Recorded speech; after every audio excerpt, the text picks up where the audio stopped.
Eu sempre achava que você entender a relação entre juros, entre inflação, entender essas relações era muito engrandecedor, assim, eu achava super interessante, eu me sentia poderosa. Marília, qual é a mágica que você vai fazer? Você vai comprar um título pré-fixado que rende 16%, você tá me falando que esse ano ele vai render 40%. Qual que é a mágica? Como é que a conta fecha, né? Como é que a conta fecha? Ele não rende 16%? A renda fixa, ela parece fixa, mas ela não é fixa, ela oscila bastante. Inclusive, alguns títulos pré-fixados, IPCA+, enfim, eles oscilam mais que bolsa. Você consegue ganhar 40%, 50%, 60%. A gente é analista, a gente faz análise mesmo, é a gente que faz a análise, é a gente que olha os balanços, é a gente que analisa a macroeconomia. Eu sou analista de renda fixa, eu olho renda fixa. Eu vi uma coisa lá que eu achei legal e tal, eu vou e faço um conteúdo. A gente nunca quis ser influencer.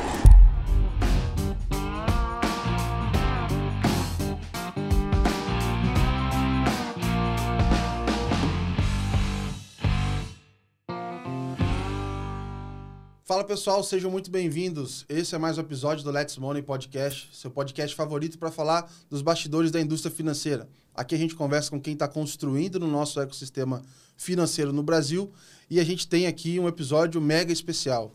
Hoje a gente vai falar com a Marília Fontes, ela que é sócia fundadora da Nord Investimentos, e ela vai poder aqui contar um pouquinho para a gente dessa história empreendedora da Nord. A gente vai começar a olhar um pouco mais de mercado aqui no nosso programa. E eu diria que, apesar do nosso dia da gravação ser um dia fatídico aqui, com fatos relevantes no mercado, acho que a gente pode também aproveitar para discutir esses fatos. Daqui a pouco a gente conta para vocês durante esse episódio. Mas eu quero começar primeiro te agradecendo. Obrigado pela presença aqui, Marília. Imagina, obrigada a vocês pelo convite. Estou super animada de estar aqui. Espero que eu possa ajudar aí em comentar um pouquinho mais o que está acontecendo no mercado. Boa. Tem muita coisa legal para a gente comentar. Eu acho que tem, enfim, fatos de hoje, tem, enfim, a gente está entrando em ano de eleição, tem bastante coisa acontecendo. O Brasil acho que nunca é desinteressante do ponto de vista de comentários, mas a gente quer dar um pause, mas assim, para entender primeiro da sua trajetória e da Nord, entender um pouco assim como que foi a sua trajetória até pensar aqui nesse momento que vocês vão fundar a Nord, e depois a gente fala dessa expansão e tudo mais, mas eu queria entender um pouquinho dessa sua trajetória e conhecer um pouquinho da sua história. Boa. Eu me formei em economia, né? Sou formada em economia pelo INSPER, fiz mestrado também em economia e sempre fui uma apaixonada por macroeconomia. Então, eu sempre achava que você entender a relação entre juros, entre inflação, poxa, então a inflação sobe, aí logo depois o juro sobe, aí o juro sobe, a atividade cai. Eu sempre achava que entender essas relações era muito engrandecedor, assim, eu achava super interessante, eu me sentia poderosa. E depois da faculdade, eu comecei a trabalhar no mercado financeiro, então fui para a mesa de operações do Itaú Asset, dos fundos multimercado. Então, eu comecei a minha carreira como gestora multimercado no Itaú Asset, depois passei pela Mauá, pela Condor, como gestora de renda fixa e câmbio.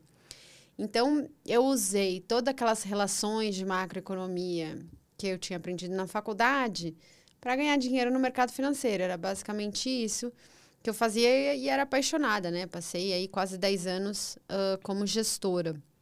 E aí, em determinado momento da vida, eu casei, queria engravidar, enfim, e aí aquilo já não fazia mais tanto sentido para a minha vida, né? Porque você tem que estar lá super cedo, ver como abrir o mercado na Ásia, aí ver como é que você ia operar aqui. Eu, particularmente, operava um pouco mais no curto prazo, então você tem que estar muito atento, né, ao que está acontecendo. E aí depois fica até mais tarde, porque tem que ver como o mercado fechou nos Estados Unidos, enfim. Então, você tinha que estar lá, né, na mesa, trocando muita informação com as pessoas de mercado, conversando muito com o mercado, e não cabia ali uma licença maternidade.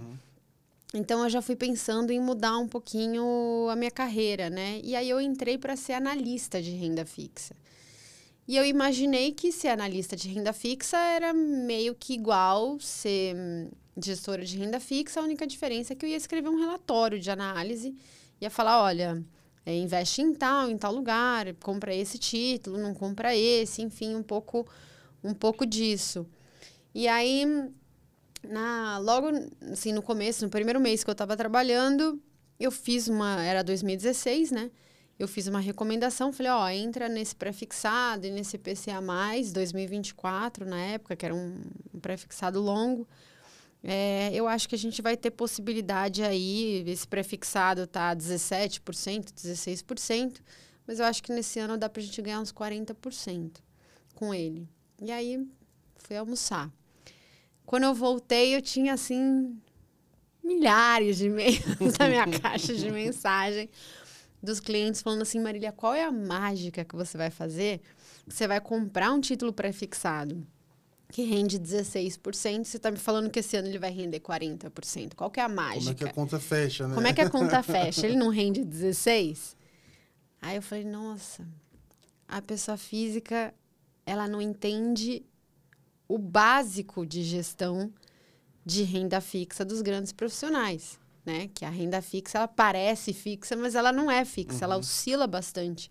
Inclusive, alguns títulos pré-fixados, IPCA+, enfim, eles oscilam mais que bolsa. Você consegue ganhar 40%, 50%, 60%. Inclusive, naquele ano, o IPCA+, 2045 rendeu 55%, né? E aí, eu escrevi o meu livro, Renda Fixa Não é Fixa. Isso ainda foi antes? Foi 2016. Legal. Exatamente para, né? Eu falei assim, bom, se eu quero explicar para eles onde eles vão ganhar dinheiro, eles têm que primeiro entender. Legal. Porque eles não estão entendendo, né? Eles não entendem marcação a mercado e como é que isso acontece. Então, primeiro tem que vir um trabalho educacional. Aí eu abri meu Instagram, fiz as minhas redes sociais, comecei a gravar vídeo no YouTube, exatamente com essa ideia do livro, né? Entender como é que você podia ter retornos agressivos com renda fixa também.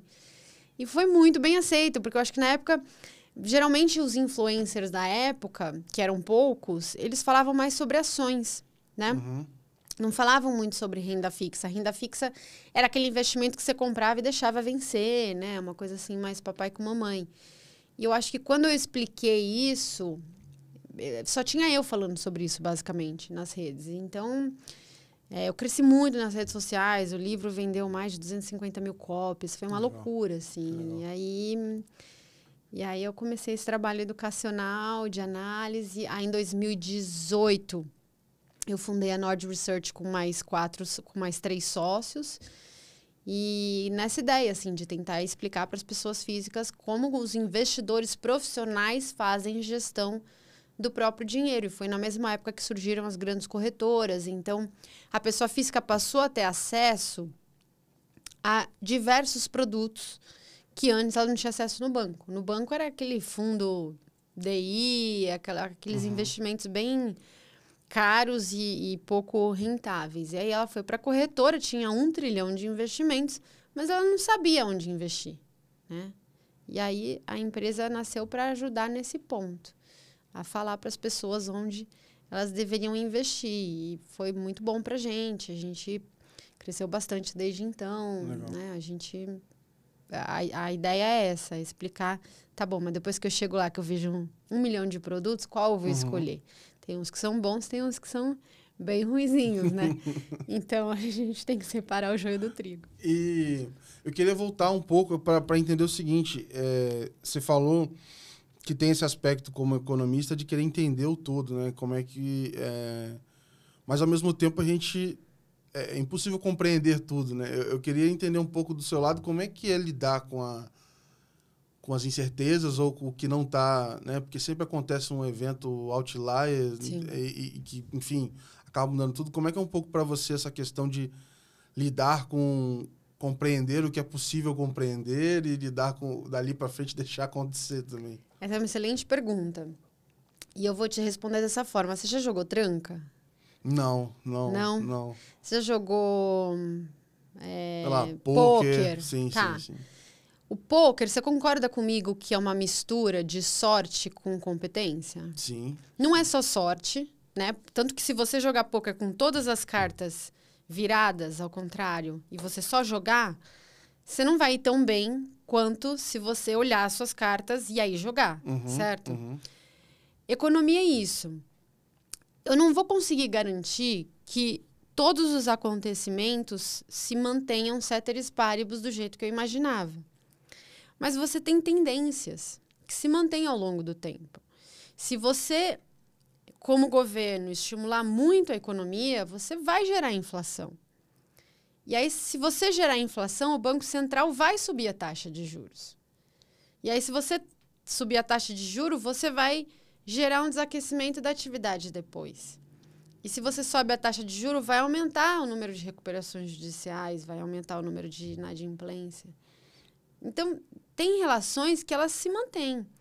Agora, a taxa de juros vai cair, vai vir mais crescimento econômico. Aí vem uma crise da pandemia. Isso você não controla. Isso é aquele ice que você tira, que você tem que lidar com ele, entendeu? Então, às vezes, vai vir umas cartas que você vai ter que lidar com elas. Você não consegue antecipar a carta que vai sair. Agora, você consegue sim antecipar que se você tem uma trinca de ais, muito provavelmente você vai ganhar o jogo. Entendeu? Assim, as chances, a probabilidade está muito ao seu favor. Para alguém ganhar de você vai ser muito difícil. Então, o mercado financeiro é isso. Tem coisas que você controla, né? E ele tem muita estratégia. Se você jogar sem estratégia, você vai achar que é um cassino. Você vai achar que, não, é só a sorte. Não é. Porque não é um cassino. É um jogo de pôquer. É um jogo de tranca. É uma mistura de coisas aleatórias que, de fato, vão acontecendo. Aí troca o governo. Aí o avião do outro caiu. Aí mudou completamente a eleição. Tem essas wild cards que entram e que mudam todo o jogo e você tem que só reagir a elas. Mas se você tem uma trinca de ais, você vai ganhar o jogo. Entendeu? A probabilidade é 90% de você ganhar o jogo. E então, você acaba entendendo um pouco esses desdobramentos, como você falou, né? Exatamente, porque as cartas que vêm eu não posso controlar. O que eu vou controlar? Eu vou ser muito boa na estratégia. Então, no mercado financeiro, por exemplo, eu não consigo controlar quando vem ou quando não vem uma crise. Mas eu consigo controlar quais investimentos eu vou colocar na minha carteira. E aí, quais investimentos eu vou colocar? Eu vou colocar aqueles muito baratos. Por quê? Porque se vier uma crise, eles já estão muito baratos. Então, eles vão cair quanto se eles já estão muito baratos? Eles vão cair pouco. Mas se vier o crescimento que eu achar que vem, eles vão subir muito. Que é o que a gente chama de assimetria. Então, os grandes gestores profissionais, como é que eles fazem gestão do dinheiro das pessoas? Eles entram em investimentos assimétricos, onde se acontecer o que eles acham que vai acontecer, eles ganham muito, e se não acontecer, eles perdem pouco. Aí é só você deixar a matemática funcionar para você. Você faz isso ad infinito, você tende a ter uma carteira muito próspera. Legal. Então, é colocar um pouquinho de estratégia nos seus investimentos. Agora, eu vou chamar aqui de viés educacional, isso já era algo que era natural seu? Como é que foi um pouco essa vertente? Porque quando eu penso numa pessoa na mesa, eu, enfim, já tive a oportunidade de trabalhar numa corretora um período. Não eram as pessoas mais didáticas que eu tinha conhecido no mercado, não era. E você evoluir isso para transformar isso num livro, falar com o público final, enfim... como é que foi um pouco desse processo de desenvolvimento também? Não, exatamente isso que você falou. Imagina, eu ficava na mesa de operações comprando e vendendo. Eu olhava mais para o curto prazo na época, né? Hoje em dia eu não faço mais isso. Eu me livrei das drogas de olhar para o curto prazo. Mas é difícil mesmo, né? E eu não conversava com cliente nenhum, não conversava com nada, então eu não tinha veia educacional. Foi uma coisa que eu acho que eu fui me descobrindo ao longo do tempo. E quando eu fiz as recomendações e via... Isso que é legal, né? Das redes sociais e de você trabalhar com o público pessoa física, porque você recebe um feedback imediato de que eles entenderam ou não entenderam. Você faz um vídeo no Instagram, publica, imediatamente você vê os comentários lá. E aí você vê, não entendi nada. Você falou assim, não, isso aqui não tá legal. Então... eu fui me descobrindo, assim, didática, né? Porque eu tentava explicar e aí as pessoas falaram assim, você entendi o que você falou, né? E foi uma coisa que foi crescendo, assim, em mim, digamos assim. Agora, eu acho também que você só consegue explicar uma coisa difícil, que depois que você começa a entender renda fixa, você percebe que é muito mais difícil do que ações, se você domina, entendeu? A marcação ao mercado, ela é chatinha de entender. Então, você tem que dominar muito o conceito para conseguir transferir ele de uma maneira fácil. E como eu já vinha do mercado institucional, que fazia isso o dia inteiro, a marcação ao mercado era a minha vida, era o que eu respirava, a marcação ao mercado. Então, eu consegui traduzir de uma forma um pouco mais fácil, talvez. Mas, no começo, ninguém entendia nada, e aí eu fui apurando. O curso que eu dou lá na Nord de marcação ao mercado de renda fixa, eu já dei mais de 100 vezes. Assim. Caramba, eu já dei muito. Já faz de olho fechado. Eu já sei exatamente onde... Foi engraçado, uma vez uma pessoa virou e falou assim, mas você pode dar um curso para mim? Posso. Quanto tempo eu tenho? 1 hora. Eu fui dando. Falei, pronto, acabei. Quanto tempo deu? Ela, 1 hora. Porque eu já dei tantas vezes que eu sei exatamente onde eu tenho que pausar, onde eu tenho que ir, até onde... Onde vai aparecer as dúvidas. Onde vai aparecer as dúvidas. Boa. Então, eu fui apurando. Assim. Agora, tem uma outra decisão aí que é interessante. Você poderia ter optado pelo lado de se tornar 100% influenciadora e trabalhar só a sua imagem, vamos dizer assim, e ali desenvolver, continuar fazendo livros, etc., ou ir para um lado de montar uma plataforma, uma empresa, uma instituição que ela possa ser perene, independente só de você e tudo mais. Como é que foi um pouco desse processo de decisão, assim, de escolher um caminho A, B, ou até outros caminhos que podem ter surgido na hora que você se juntou ali com os outros sócios para criar a Nord? Nossa, você tem toda a razão, mas eu acho que esse ponto que você comentou é o que mais difere a Nord ou nós como influencers de outros influencers, porque a gente nunca quis ser influencer, né? Não era o nosso objetivo. Eu trabalhava na mesa de operações, eu era a pessoa que ficava lá na mesa. O Bré também, né? Um cara de mercado, o Bruce, nosso outro sócio, também, ele trabalha no Morgan Stanley, enfim, tradeava opções. Então, a cabeça não era de ser influencer. A gente começou as redes sociais exatamente para que a gente pudesse captar o nosso cliente. Então, até hoje, assim, quando eu penso na Nord, quando eu penso na gente, eu não penso assim, a gente é influencer. Eu penso, não, a gente tem uma empresa que a gente faz recomendações de investimento e a gente usa as redes sociais para captar o cliente. É uma lógica invertida, porque primeiro está o cliente, primeiro está a recomendação de investimentos. As pessoas que já trabalharam lá na Nord, que vieram desse mercado de influencer, eles sempre falam pra gente, eles falam assim, nossa, como é diferente trabalhar na Nord, porque vocês ficam o tempo todo olhando para a Bloomberg. Vocês ficam o tempo todo olhando para o home broker. Enquanto eu vou para outros lugares, as pessoas ficam o tempo todo no centro de gravação, gravando conteúdo, pensando em mais conteúdos para gravar e tal. Então, é realmente uma lógica invertida. Eu sou analista de renda fixa, eu olho renda fixa, eu não sou influencer. Mas eu vi uma coisa lá que eu achei legal e tal, eu vou e faço um conteúdo, né, com essa coisa, com esse objetivo de captar novos clientes. Acho que vale um parênteses aqui, talvez quem ainda não acompanha, é que, independente disso, os conteúdos são muito bons, assim. Aí eu acho que, para quem tá de fora, talvez só bata o olho, eu falo assim, não, tô falando que não é influência, mas os conteúdos são bons pra caramba e tudo mais, acho que teve uma evolução, assim, mas se você for ver os primeiros conteúdos, assim, as primeiras lives que a gente fez era com a câmera do celular virada ali, meio torto, né? E aí a gente foi evoluindo realmente, porque as próprias redes acho que foram evoluindo para uma coisa mais de entretenimento. A gente tenta se empenhar e tal em fazer, mas não é o nosso foco, né? Realmente não é o nosso foco, assim. A gente tenta fazer o melhor que a gente pode, mas se você ficar muito... As redes sociais, você sabe como é que é, né? É uma prisão, porque Sim. todo dia você tem que postar coisa, todo dia tem que ter um conteúdo quente e tal. Então, ela demanda... Você fugiu da prisão da mesa e caiu da rede social. Entendeu? É um full-time job. Você todo dia tem que estar lá. Só que se você está todo dia nas redes sociais, você não está todo dia fazendo análise. Então, você tem que escolher qual é a sua prioridade.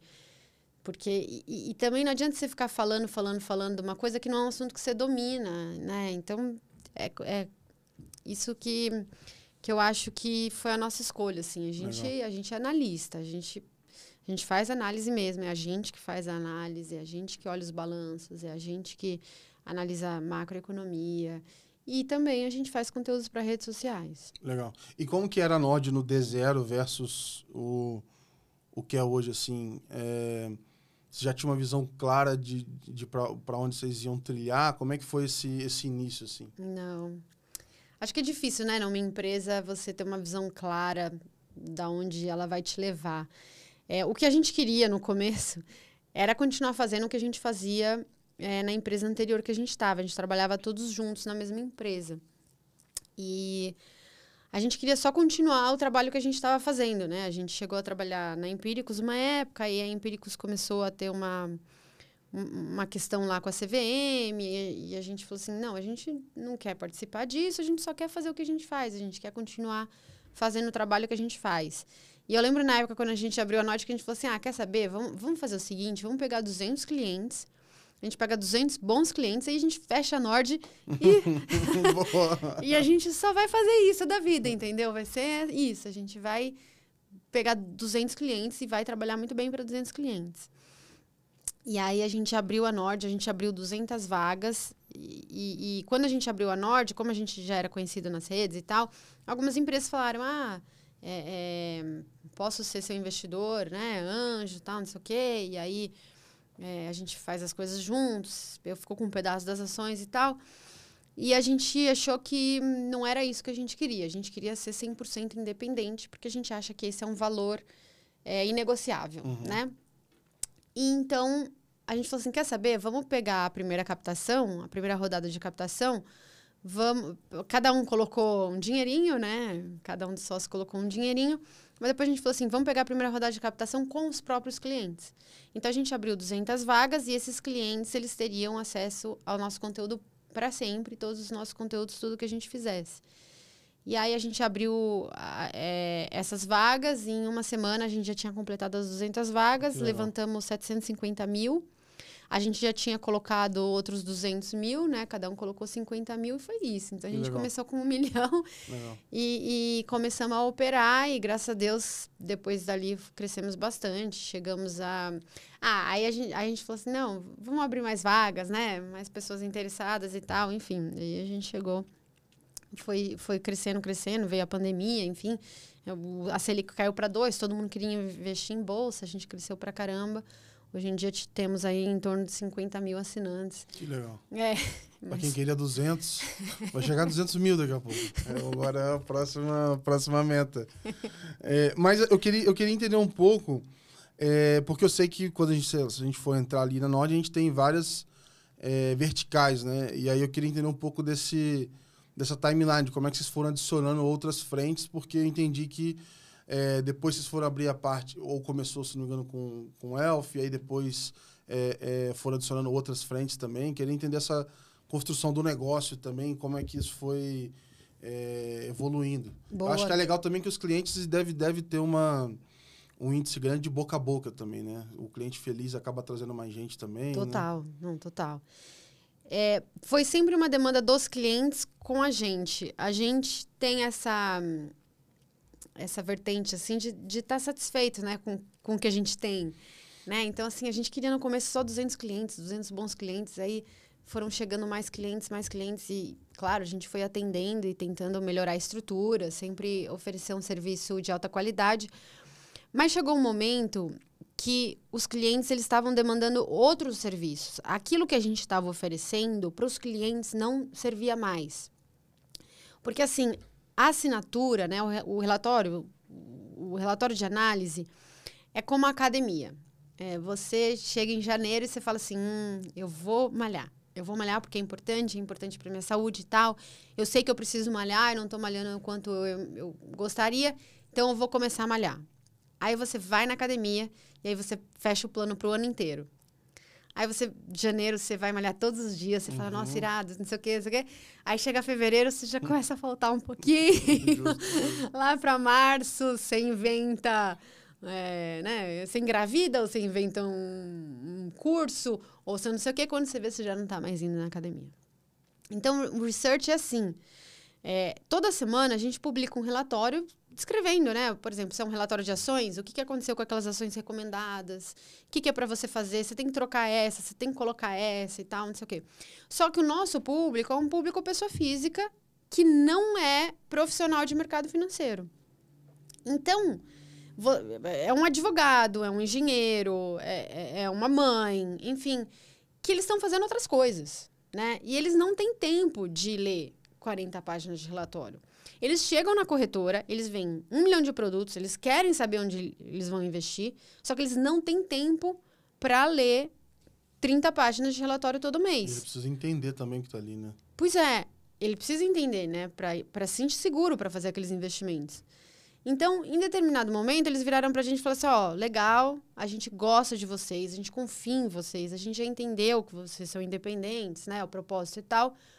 Só que eu não quero mais ler esses relatórios. Eu quero dar o dinheiro para vocês e vocês se viram, porque eu tô aqui fazendo outras coisas. Acabei de ter um filho, fui promovido no meu trabalho, não vou conseguir mais ler. E aí a gente criou a Wealth com esse propósito. Então, o investidor vai ter um banker, né? O banker vai ser responsável por traduzir o mercado para essa pessoa. E aí vai ser um relacionamento muito mais próximo e ele vai acompanhando, falando assim, ó, vamos vender bolsa agora, que está muito caro? Vamos colocar um pouquinho mais de renda fixa? Ó, agora em renda fixa, vamos trocar um pouquinho o pós pelo pré, ou vamos trocar um pouquinho o pré pelo pós, que as taxas de juros vão subir? Vamos fazer esse ajuste aqui, o que você acha? Ah, não, quero tomar um pouquinho mais de risco. Ah, então tem essas ações aqui, essas aqui são as melhores recomendadas. Então, o banker vai fazer essa mediação entre a research e você, para que você possa liberar o seu tempo para fazer as suas atividades do dia a dia e fazer o que mais importa, que é você ganhar mais dinheiro, né? Para conseguir fazer o bolo crescer. Então, este serviço, ele teve muito mais adeptos do que a research, porque a research, quem gosta da research, é uma pessoa que tem mais tempo disponível, né? E que quer ler mais, quer fazer por ele mesmo. A gente descobriu, foi uma descoberta, né? Por essa demanda dos nossos clientes, que a grande maioria do nosso público estava mais interessado na Wealth. A gente é um país também que valoriza muito o serviço, não lê tanto assim quanto outros países também. Ou às vezes eles leem, só que eles leem, tipo, imagina um advogado, tem que ler 300 mil páginas, né? Aí chega em casa no final de semana, ele não quer ler um relatório de 30 páginas falando sobre o que aconteceu com o Petro, entendeu? Ele não quer, ele quer relaxar, ele quer ficar com a família. É um outro tipo de cliente. Então, a gente descobriu que o cliente da Research é um cliente bem diferente do cliente da Wealth. Às vezes ele está no começo também, e aí ele tem que ler um puta relatório por uma grana que ele parou ali, que nem é tanta grana assim. Mas o cliente que está no começo, ele até quer ler, porque ele quer aprender, né? Então, até que para o começo é muito boa a research, porque ela funciona exatamente como uma parte educacional muito grande. Só que depois que ele já leu, já aprendeu e tal, geralmente ele quer delegar. Legal. Então, o cliente normal, ele começa pelas nossas redes sociais, olha o nosso conteúdo gratuito, aí entra na research, aí vê o nosso trabalho, vê como a gente faz para recomendar uma coisa, qual o racional que a gente usa, como a gente pensa. Se sentiu seguro, geralmente ele vai para a Wealth, tá? Então, a gente começou a Wealth em 2021, crescemos muito, né? Porque tinha muita demanda represada da research, desses nossos clientes que queriam um outro tipo de atendimento.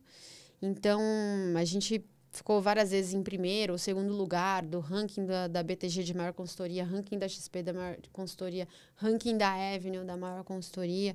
E hoje a gente completamos agora, no mês passado, 9 bilhões em AUC, com esse crescimento bem rápido mesmo, porque no final a gente descobriu isso, que os clientes querem... Eles não querem tanto fazer por eles mesmos, eles querem entender, eles entendem a importância deles participarem, mas eles querem uma outra pessoa meio que para guiar, entendeu? Legal. O quanto que a tecnologia em geral tem ajudado vocês a darem conta desse ritmo de... Porque eu imagino que a forma com que se fazia análise de relatórios 5 anos atrás já talvez tenha mudado para hoje, dada a quantidade de, enfim, disponibilidade de, principalmente para pesquisa, para outras coisas, etc. Como que isso tem mudado para vocês, assim? A parte de análise, eu vou até te falar que não mudou tanto, né? A gente ainda senta e faz análise de dados e olha os balanços enfim. Embora a gente já tenha... A gente está começando a usar alguns softwares de inteligência artificial, mas depois eu posso até falar um pouco mais sobre isso.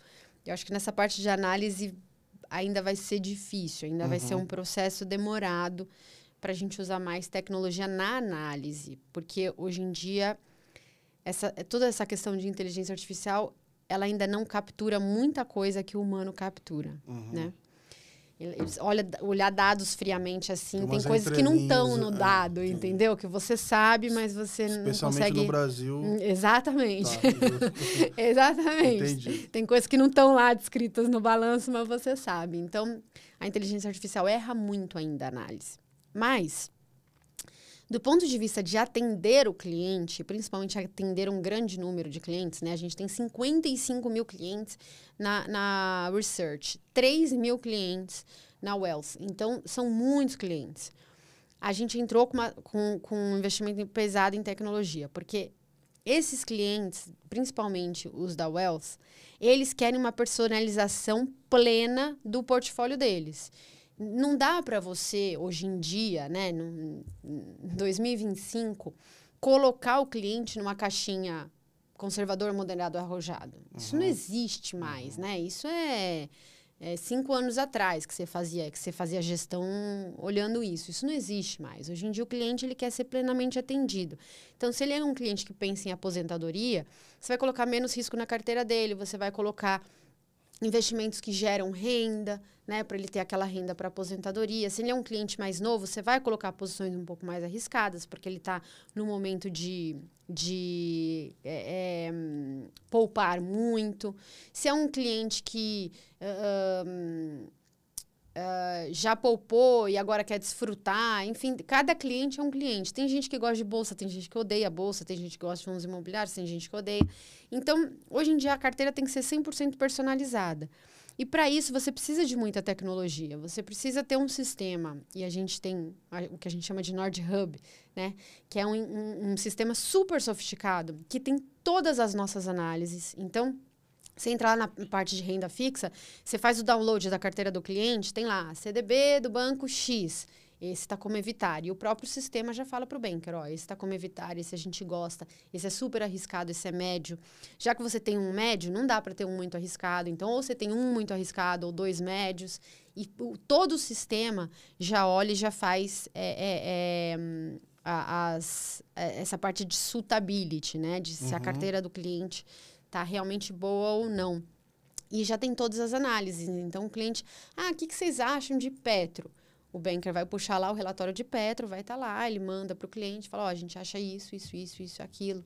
A nossa recomendação é não comprar, por conta disso, daquilo. Então, a gente investiu tanto em tecnologia que aí outras consultorias começaram a olhar para a gente e falaram assim, a gente quer crescer, mas a gente não tem a infraestrutura que vocês têm.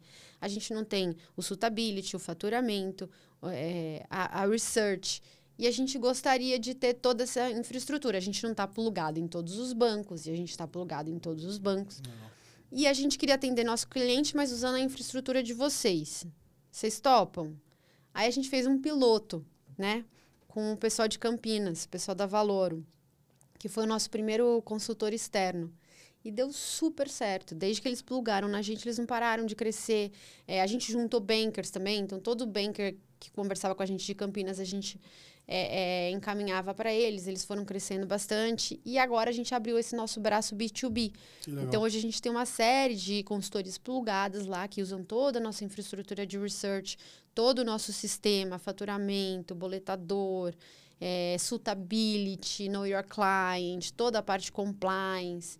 E a gente usa muito isso para oferecer esse mesmo nível de serviço, qualidade de serviço, oferecer para consultores externos. Então, foi uma coisa também que a gente foi descobrindo. Legal. E vai mais 200 clientes aí também. Exatamente. Só aí a gente tem 2 bi, né? Então, são 9 bi, sendo que 7 bi é da nossa própria consultoria e 2 bi são de consultores externos que cresceram bastante nos últimos anos também. E a gente está todo mês plugando vários consultores. Porque para você conseguir fazer um investimento em tecnologia que você tem que fazer, é um dinheiro muito pesado. Sim, então, você sim. tem que ter uma certa escala. E para você se conectar também nos bancos e corretoras, os bancos e corretoras não vão te dar acesso aos dados do cliente se você não tiver um nível de cybersecurity bem sofisticado. Então, também é um investimento enorme que a gente teve que fazer em segurança de dados, compliance, tudo mais. E para esses outros players também até uma questão de teste também, né? Porque se ele não tem um capital e ele nem sabe se isso vai alavancar para ele ou não, é uma forma como é que ele vai abrir, né? É uma forma dele ver como isso funciona, né? Total, com certeza. De alguma maneira, eu sei que tem alguns entraves, etc., mas os avanços aí dentro do Open Finance, que tem o Open Investments, que está acontecendo agora também, tem dados de informação, já tentaram usar? Já como é que foi esse tentamos, contato? mas ainda está engatinhando. Ainda está assim, a passos de tartaruga, Sim, o Open sim. Finance. Eu acho que um dia vai ficar muito mais fácil, vai ser muito mais fácil atender o cliente através de toda uma estrutura de Open Finance, de APIs e tudo mais. Não é a realidade hoje em dia. A gente ainda está a anos-luz de receber, de conseguir consolidar de uma forma fácil a carteira do cliente. Hoje em dia, isso é um desafio para todo mundo. Eu imaginei que para quem fosse heavy user, eu digo assim, sei lá, para um banco que quer inicialmente, de repente, ter só uma visão de um ou outro produto de investimento para poder fazer uma oferta, trazer patrimônio, enfim, alguma coisa assim, acho que até tem atendido. Então, tem alguns bancos específicos que estão crescendo muito o consumo de dados de investimento. Você vê, assim, muito claro, exemplo, Itaú, XP, BTG, enfim, como é que eles estão consumindo. Mas, realmente, já imaginava que fosse para ver a carteira inteira, quase que em tempo real e etc., tinha uma dificuldade maior. Enorme. Você falou depois que a gente poderia comentar da IA, porque eu imagino que ela tem um problema de entender e etc. Quando a gente fala da inteligência em si, eu ainda acho que tem realmente muita limitação, mas quando eu falo de trabalhos quase que, entre aspas, manuais, formatação e pegar de um jeito, deixar de outro, resumir, etc., ela faz muita diferença. Eu imagino que para vocês isso também, igual para a gente aqui, com certeza, para a quantidade de conteúdo que a gente produz, eu deveria ter uma equipe muito maior do que eu tenho hoje para dar vazão nisso em portal, newsletter, notícia, etc.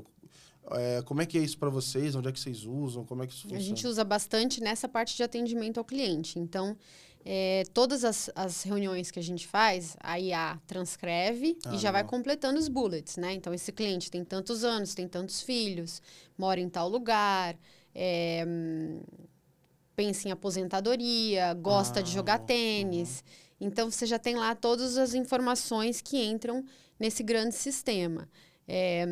E a partir daí, você vai fazendo as recomendações já entendendo quem é aquele cliente que você está conversando, né?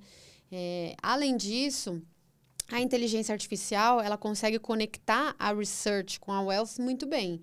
Então, você chega lá, você precisa olhar um grande número de dados, por exemplo, assim, esse CDB aqui, esse banco entrou em recuperação extrajudicial. É um bom exemplo. Quem que tinha esse CDB? Aí todo o sistema começa a olhar e tal. Então, vamos avisar esse cliente. Você pode mandar essa mensagem. O cliente já estava ciente, né? Que o banco não era legal. Enfim, toda essa parte de personalização do atendimento ao cliente, a inteligência artificial já faz muita coisa. Legal. Muita. Agora, na parte de análise, ela erra muito, né? Então, por exemplo, a gente tem vários sistemas lá um sistema que a gente gosta bastante é o sistema da Bridgewise, e eles estão entrando agora no Brasil, inclusive o Daltoso, que era da Eleven, tá lá ajudando, e ele é super competente, né? E assim, é um sistema bem legal, porque vamos supor que você gosta de ações de dividendos. Aí você entra lá e fala assim, quais são as ações maiores pagadoras de dividendos? Aí tá lá, tem a lista aqui das top 10. Aí você vai ver lá, dividend yield, 40%. Aí você fala, nossa, eu quero essa, né? Todo ano ela vai me pagar 40%? Mas não. ela pagou 40%, aí você tem que entrar na análise. Ah, não, peraí, ela entrou 40%, pagou 40%, é um não recorrente. Igual agora, muitas vão ter, não sei, mas podem tender a pagar dividendos por conta de reformas e depois vão pagar menos do que né? vão pagar agora. Tem mudança legislativa, às vezes vendeu um ativo e decidiu pagar em dividendo. Tem a Petrobras, por exemplo, que o governo precisa fechar as contas e aí fica pagando dividendo alto, né, para o governo para fechar as contas, para fechar o fiscal, a meta fiscal. Então, assim, você não consegue só olhar aquele número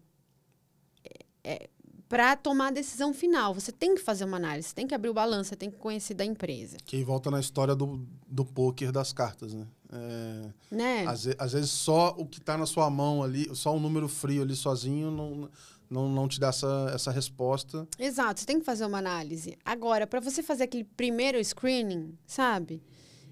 Então me faz uma lista aí das 10 maiores. Aí ele vai fazer um primeiro screening, e aí você não precisa olhar mais 5 mil empresas. Você pode olhar 10 empresas. E aí você vai fazer a análise de 10 empresas. Legal. Então, ele aumenta muito a produtividade do analista, mas ele não substitui o analista.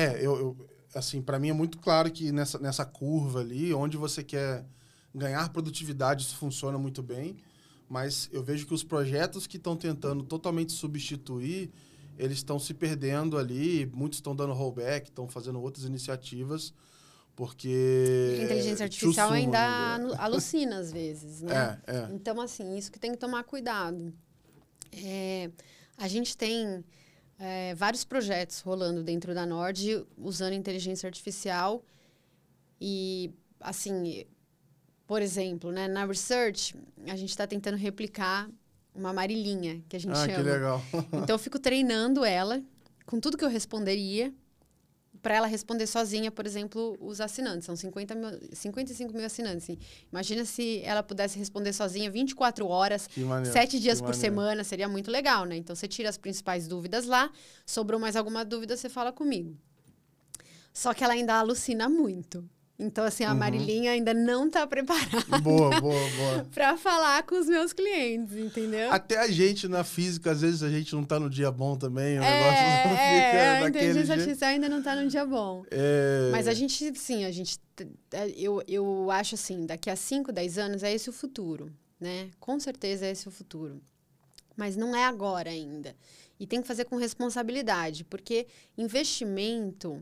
Imagina, é o dinheiro da sua vida inteira. Sim. A sua família depende desse dinheiro. Não dá pra brincar. Não dá pra brincar. Você tem que fazer um negócio com muita responsabilidade. Então, ainda não tá na hora de você delegar. E eu também tenho muito receio com quem vira e fala assim, não, mudei tudo pra inteligência artificial. Eu falo, putz, então eu não quero. Né? Eu quero uma pessoa, eu quero falar com uma pessoa. Eu quero alguém que eu possa cobrar em algum momento. Exatamente. Não adianta você falar assim, não, vou cobrar a inteligência artificial. Não dá. Então, acho que a gente ainda não está nessa fase. Mas a gente já está fazendo várias melhorias que aumentam muito a nossa produtividade. Legal. Eu queria te perguntar, não sei o quanto você pode falar também, senão a gente antecipa para onde o pessoal vai descobrir, que eu estou sendo impactado por uma campanha aí, que eventualmente eu só vou precisar de uma assinatura pro resto da minha vida. Queria saber como é que... enfim, até para o pessoal de casa também saber... a gente está no momento aí de Black Friday, novembro, etc. Sim. Quando é que eles podem começar aí a entrar nesse mundo, aprender mais também? Do nosso lado aqui é muito interessante, e aí eu quero entrar nessa parte da conversa também, para análise dos papéis de bancos, do que está acontecendo no mundo financeiro, que para a gente tem um interesse para dividir também, porque assim... Às vezes você não vai investir, mas você trabalha no setor. Então é importante você saber também. Com certeza. Mas, enfim, por onde o pessoal pode começar? Está na hora boa para olhar para isso? Tá na melhor hora. Agora é Black Friday, então a gente está com um pacote Infinity com todas as assinaturas. Não, minto. O Infinity é o renda fixa, né? Então tem análise de bancos para você saber se o CDB é ok ou não, debêntures, CRIs, CRAs, novas emissões. Qual título investir e tal. Então, tem o Renda Fixa Pro, tem o Dividendos, né? O Nord Dividendos, com a melhor carteira de dividendos. Tem o... acho que tem o Advisor, se não me engano, que também monta a melhor carteira de investimentos. Tem ações também, quais ações investirem. E tem a Nord Global, que é, não quero investir fora, quais ações do S&P eu compro, quais bonds eu compro. Então, todo esse combo, é um combo bem completo. Se não me engano, tá 12 de R$60, e aí você ganha acesso vitalício. Legal, então, legal. Você É uma fica boa com um hora produto... para se olhar para isso, né? É um excelente momento. Porque Boa. daí você já fica...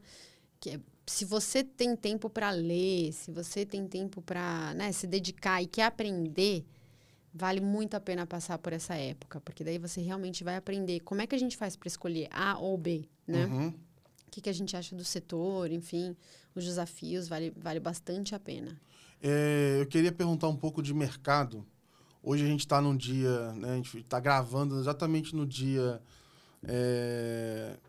da ação da Polícia Federal no Banco Master, e aí você fala assim, bom, nunca é bom um banco ter problemas no Brasil, né? O efeito de rede ele é muito forte, isso acaba impactando em muita gente. E aí eu queria saber um pouco dessa visão de mercado sua, desse momento no Brasil hoje, dos bancos. Queria fazer um panorama geral, não sei por onde que é melhor a gente começar, mas para entender um pouco também, assim, enfim, a gente está num juros aí que se manteve, né, a 15%, e queria entender um pouquinho dessa visão também, para a gente saber aonde a gente está pisando, porque, sendo super transparente, acho que tem várias pessoas, e aí eu já me incluo nisso aqui também, que a gente trabalha o tempo inteiro, vê os produtos, a gente tem uma visão interna legal até do banco, mas a gente às vezes acaba não olhando para o papel, não olhando para o mercado, então acompanha mais o micro, vamos dizer assim, do que o macro. E acho que olhando para os dois, aí teria uma vantagem interessante, né? Com certeza, com certeza. Então, assim, os bancos no Brasil antigamente, né, há uns 10 anos atrás, era um setor muito concentrado, né? Então, você tinha os top fives aí, você tinha Itaú, Bradesco, Banco do Brasil, Caixa Econômica, Safra. Você tinha esses grandes bancos que dominavam o setor bancário, a indústria bancária no Brasil. Esses bancos, eles correspondiam mais ou menos a 90% do sistema, tá? 10 anos atrás. Isso mudou. Hoje em dia, se você pega os 10 maiores bancos, dá 60% do sistema, mais ou menos. Essa concentração bancária, assim, teve toda a agenda do Banco Central para aumentar a competição. Exatamente, etc. a agenda BC+, foi super exitosa em aumentar a competição. E acho que nesse momento também das fintechs, né, que as pessoas passaram a... Teve financial deepening também, né? Então, assim, quero produtos melhores, né? Não quero pagar nada para ter a minha conta. Quero que a informação seja minha e, né, tem um Open Finance, enfim. E nesse momento surgiram as grandes corretoras. Então, XP, BTG, várias outras, né? Nubank, Banco Inter. Eles entraram exatamente nesse flanco de oferecer contas gratuitas, alguns outros serviços e vários produtos de investimento. E nessa toada, você teve aí uma diversificação muito grande nesse setor bancário. E tirando Itaú, os outros bancos deram uma boa, né, assim, sofreram bastante com isso. Então, Safra sofreu com isso, teve bastante saída. Bradesco sofreu com isso, né? Ficou muito tempo sendo um banco mais dinossáurico, né? Enquanto Itaú investiu bastante em tecnologia, ainda conseguiu se colocar bem nesse cenário. Até a aquisição, que depois, enfim... Exatamente, né? Comprou a XP para ver onde ia dar e tal, pegou um pouquinho de know-how. Mas abriram-se os flancos para vários outros bancos. Só que nisso que você permitiu, e principalmente a pandemia acelerou isso, né? Você abrir... Porque antes você tinha que ter uma não é uma lojinha, uma agência bancária, exatamente, para você... Era uma coisa mais regional. Sim. Quando permitiu-se que você pudesse abrir a sua conta de maneira digital, aí tudo muda, porque daí você pode entrar no Banco de Minas Gerais, né? Que no caso o Banco Inter, você pode ter conta lá. E aí você começou a nacionalizar as contas e diminuir muito a necessidade de ter essas agências, né? Então, você proliferou uma infinidade de bancos. Banco Pan, Banco Master, Voiter, Will, várias financeiras, né? O próprio Banco Inter era intermédio, que era uma financeira. O PicPay também é outro PicPay, grande Nubank. Então, você começou aí a ter a proliferação de vários bancos, que aí você passou a captar esse lead na internet. E era um lead muito mais barato, porque o lead que tem que ir até a sua... até a sua região é um lead mais caro. O lead que você capta na internet é um lead muito mais barato. Então, você teve aí a proliferação de vários bancos. Dentre eles, bancos bons, que fizeram um excelente trabalho, e bancos não tão bons assim. E a essas corretoras, de uma forma sábia e malandra, usaram muito na propaganda de marketing o FGC. Porque o FGC, nessa toada de aumentar as garantias, né? Antigamente, em 2006, 2002, se não me engano, era R$20 mil o máximo que o FGC garantia. Em 2006, passou para R$60 mil. Aí, acho que lá para 2015, passou para 70. E depois, passou para 250 mil. Então, cada vez que você aumentava a garantia do FGC... mais as corretoras usavam o FGC numa propaganda de marketing para vender CDB em qualquer tipo de banco. E é quase assim, não precisa confiar no banco, confia no FGC. Exatamente, exatamente. E passou o ônus da segurança para o FGC. Mas o FGC, muita gente não sabe isso, mas ele não é uma instituição ele não é uma instituição pública, ele é uma instituição privada. Então, não é como se você tivesse uma garantia do governo. O FGC ele é uma seguradora, como se fosse a Porto Seguro, né? Então, você tem lá uma taxa de sinistralidade que o FGC aguenta. Agora, se dobrar a taxa de sinistralidade, o FGC quebra, né? E o Banco Central não tem que garantir nada. Existem as seguradoras de seguradoras, não, resseguros. Exatamente, tem indústria de resseguros, né? Então, o FGC também tem risco de crédito. Então, o FGC ele nunca deveria ter sido usado como uma propaganda de marketing, mas foi amplamente utilizado. E aí você proliferou no sistema vários bancos médios que não tinham a menor condição de atuar se não fossem os CDBs difundidos nessas corretoras.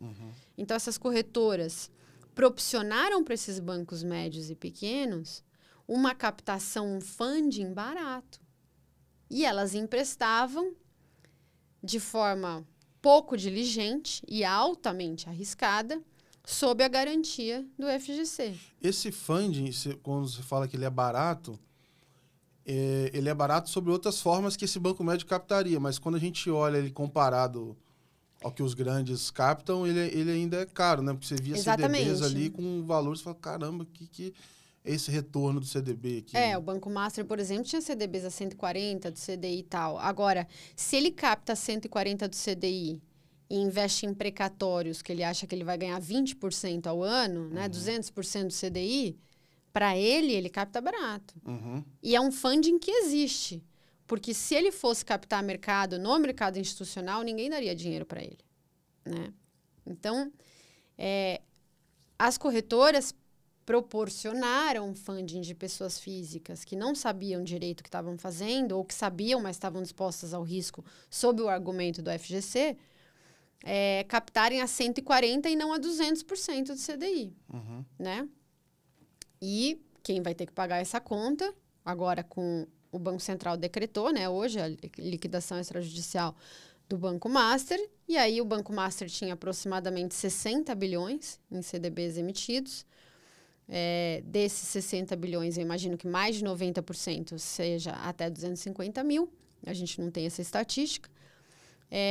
E o FGC, por sua vez, tem 120 bilhões de liquidez. E, se não me engano, 250, o que? Por CPF, por instituição? Por CPF, por instituição.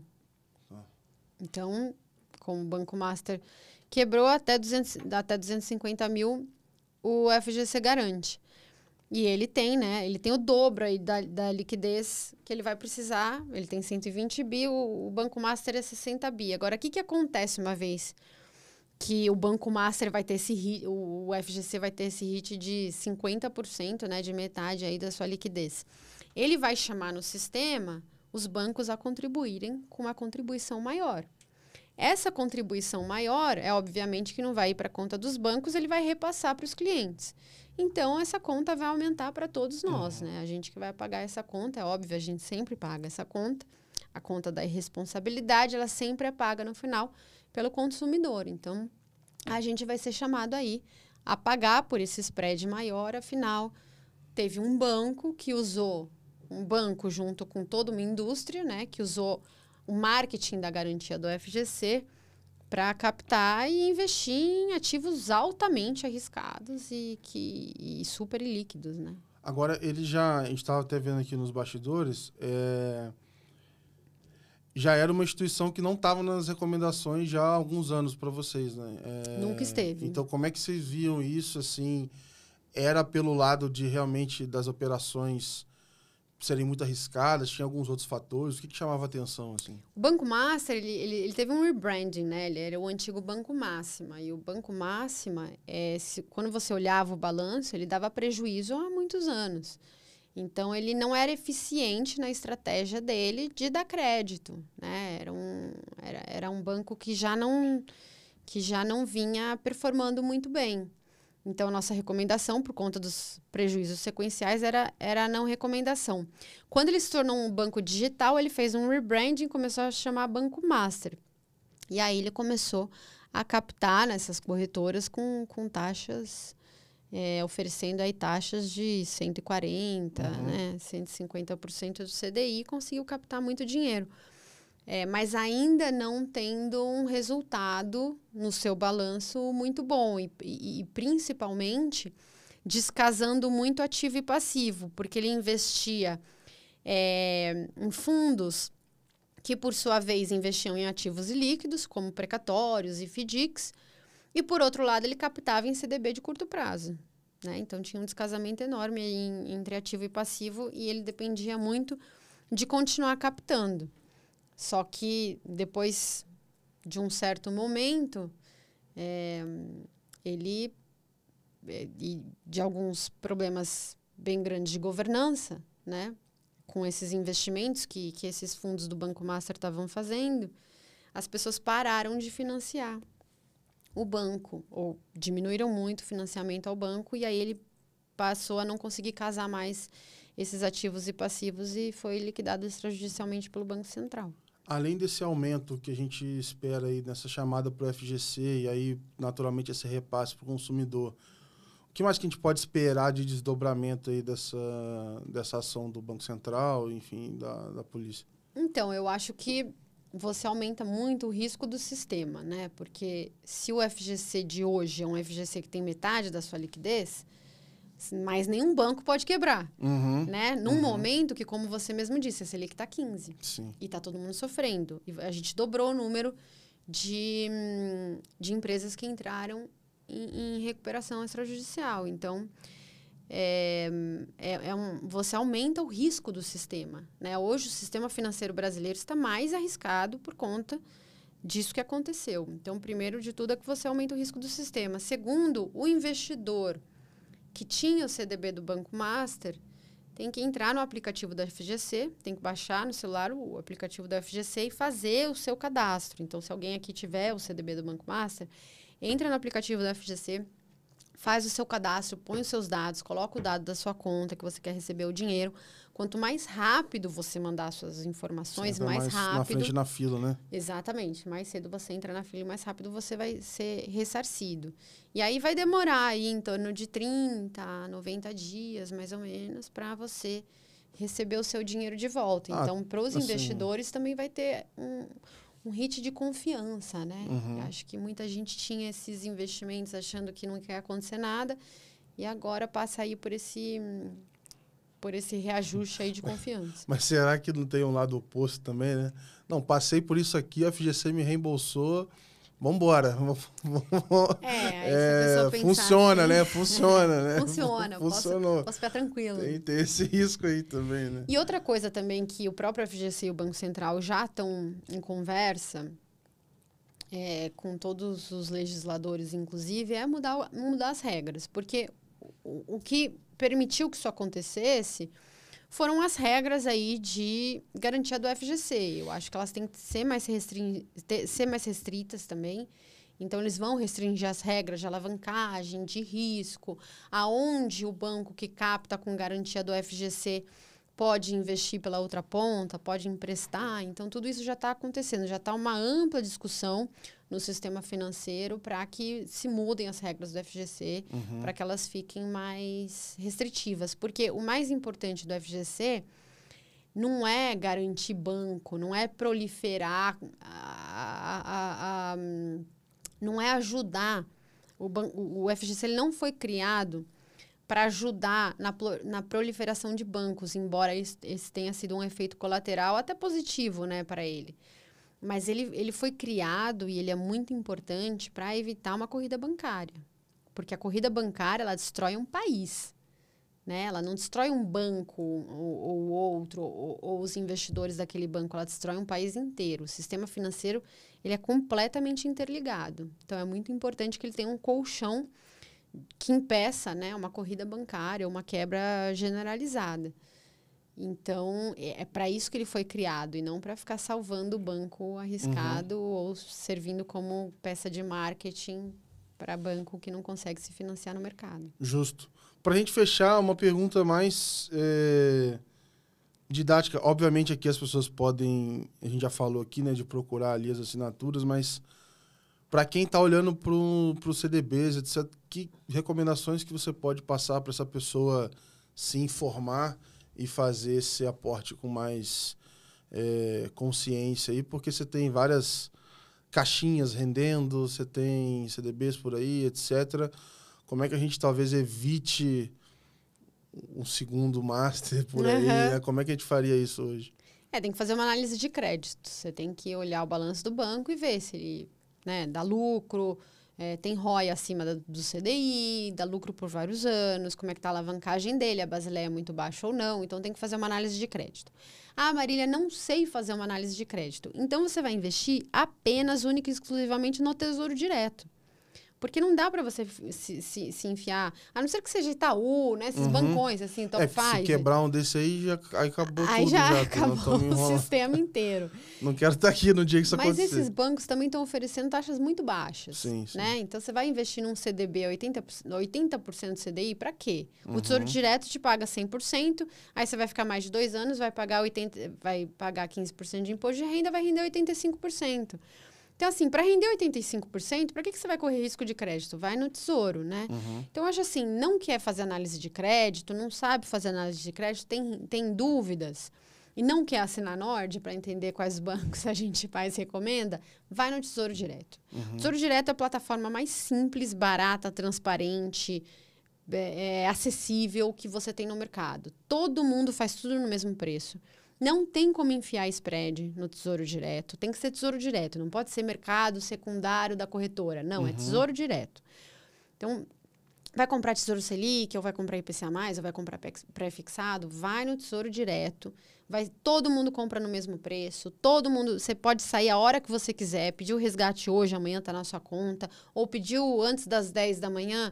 Hoje mesmo vai estar na sua conta. Então, na dúvida, vai no Tesouro Direto, que é uma plataforma maravilhosa. Só tem no Brasil isso aí. Tem muito poucos lugares do mundo.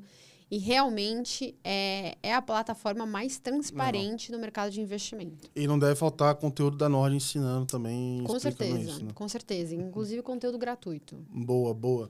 Bom, acho que a assinatura a gente já fez aqui o anúncio, acho que, enfim, vale super a pena aí dar uma olhada. Acho que pra gente aqui também vai ser um negócio legal pra gente acompanhar o mercado, trazer. A gente tá com algumas novidades para ano que vem aí. Talvez a gente vá falar mais aí, porque esse assunto é relevante pra gente. Então, a gente quer trazer mais aqui pra nossa audiência também. Eu queria te agradecer pelo tempo. Sendo bem sincero, eu até comentei nos bastidores. Quando eu vi as notícias hoje, eu falei, acho que a nossa gravação vai cair, não sei se vai rolar. Às vezes tem mais ou menos cliente, pode estar exposto, enfim. A gente nunca sabe o desdobramento de ações grandes como essa, mas obrigado novamente pela participação aqui, Marina. Imagina, obrigada a você. Eu acho que a gente faz tanta análise assim, exatamente para no dia que acontece uma coisa dessa, a gente estar tranquilo. Boa, né? Então, os boa. nossos clientes estão tranquilos, eles não estavam no Banco Master. A gente, às vezes, herda alguns clientes que estavam em outras assessorias e aí acabam trazendo, mas a gente já... né, assim, tá auxiliando, mas acho que é isso. Hoje a gente está tranquilo. A gente realmente vem já falando para os clientes evitarem, e até nas redes sociais, abertamente, para os investidores evitarem há bastante tempo, para a gente poder, num dia desse, ter a tranquilidade de vir aqui e fazer mais material educacional e que eu tenha ajudado aí vocês a investirem melhor. Boa, muito obrigado. Pessoal, tenho certeza que vocês gostaram desse episódio. Fica o nosso recado aqui, Follow the Money. Entre no nosso portal, letsmoney.com.br. Lá você vai ter uma matéria deste episódio e de todos os outros que a gente grava aqui no nosso podcast. Tem conteúdo nacional, internacional, tem colunistas de todo o mercado que escrevem pra gente lá, então tem bastante coisa interessante. Se por acaso você entrou hoje e viu que o site não estava no ar, é porque o Cloudflare caiu. Não foi um negócio específico nosso, caiu junto com o Banco Master aí, mas caiu muito site, até o Twitter caiu hoje aí, então é um negócio meio bagunçado aí na internet, mas enfim, a gente continua de pé, pode entrar lá e consumir os nossos conteúdos. A gente se vê no próximo episódio. Grande abraço, valeu, tchau, tchau.